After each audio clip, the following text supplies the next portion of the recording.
پایا باعمل عالم دین تھے، اس لیے انہوں نے اپنی مومنانہ فراست سے محسوس کر لیا کہ ادارے کو اگر سون برسا سے ندی اس پار سمرا گاؤں میں منتقل کر دیا جائے تو لوگوں کی بھرپور توجہ ملے گی اور ادارے کی ترقی میں بہت سہولت ہوگی۔ خیر، مختلف وجوہات کی بنا پر حضرت کی اس رائے پر سرے دست عمل نہیں ہو سکا۔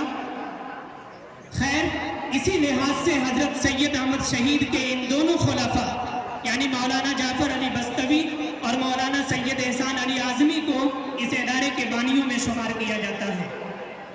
مشہور اور قدیم روایت کے مطابق جامعہ حاضہ کا سن قیام 1818 عیسوی ہے، جس کی بنیاد ایک مکتب کی شکل میں ندی سے جانب شمال سونبرسا نامی گاؤں میں رکھی گئی۔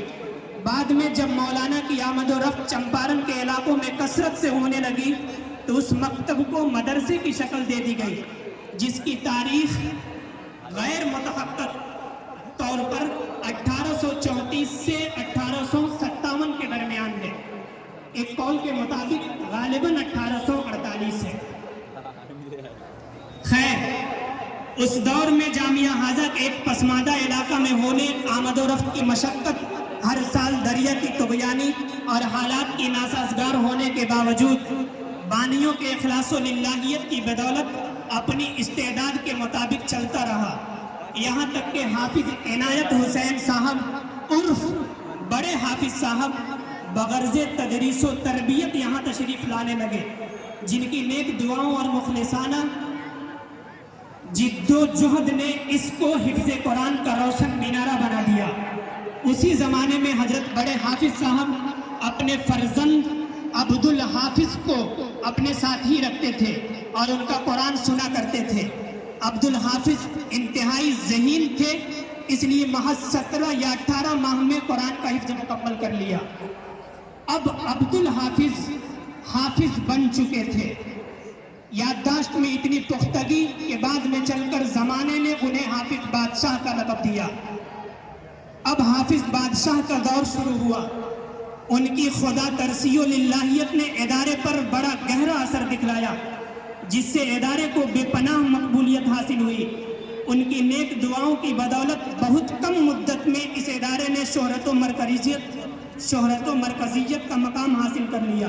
ملک کے ہر گوشے سے طالبان علوم قرآنیہ یہاں کا رخ کرنے لگے اور یہ ادارہ اپنے خدام و کارکنان کے جہد مسلسل سے ترقی کا سفر کرتا رہا، جس کا شاندار نتیجہ یہ رہا کہ جو علاقہ علم و معرفت سے بالکل کوڑا تھا، اب بستی بستی گھر گھر حافظ قرآن نظر آنے لگے۔ یہ مدرسہ اپنی استعداد کے مطابق چل ہی رہا تھا کہ 1862 عیسوی میں تباہ کن سیلاب کا دور آیا اور بوڑھی گنڈک نے زبردست تباہی مچائی۔ چنانچہ اگلے 2 سالوں کی سیلابی تباہی نے مسجد سمیت مدرسے کی پوری عمارت کو تباہ کر دیا۔ یہ دور ہے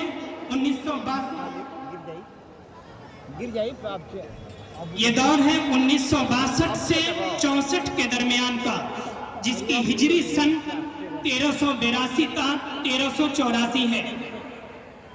1384 ہجری مطابق 1864 میں اس وقت کے ذمہ داروں نے گاؤں والوں کی مدد سے بوڑھی گنڈک سے جانب جنوب نصف کلومیٹر کے فاصلے پر جدید تعمیر شروع کی۔ اس موقع پر خاص طور سے ہم شکر گزار ہیں جناب شجاعت حسین صاحب مرحوم کے کہ جنہوں نے جدید تعمیر کے لیے فی الوقت مدرسے کو اپنی زمین مہیا کرائی، جن کی شکر گزاری ان چند مصروں سے کی جاتی ہے۔ شجاعت صاحب کوئی اہل سخاوت باور پیدا کر ہوئے جنت مکی تعمیر نو کی یہ زمین دے کر۔